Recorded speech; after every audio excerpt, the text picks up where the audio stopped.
Our economy is in a serious state of collapse, and the elite of our society are benefiting from the oppression of the working classes. You hear this every day, but how comprehensible and beneficial is a complex analysis of the overly apparent deficit? There is some real graphic data that anyone can see clearly, and that shows the source of our problems in this great but suffering country.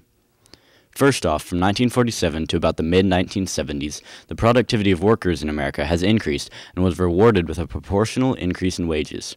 From the 1970s until today, the productivity of labor has continued to skyrocket while wages stay idle or even drop sharply. Secondly, in America, the average CEO to average worker pay rate is 475 to 1.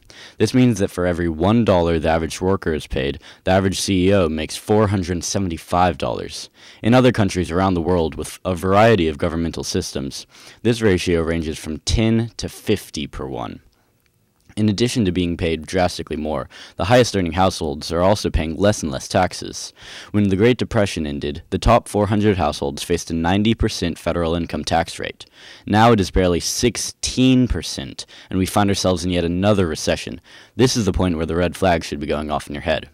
But to make it worse, the ones who have the power to fix this mess are under the influence of the corporations. Looking at the political contributions from 2010, it is unbelievably clear to see how the businesses are swaying politics with a stunning $1.3 billion in campaign funds, while the common people only make up $92 million. In a world where money talks, our delegates cannot safely represent their constituents under these circumstances. It is time to govern by and for the people again. John Locke, a famous philosopher from the Age of Enlightenment, said the government is created and run at the consent of the governed.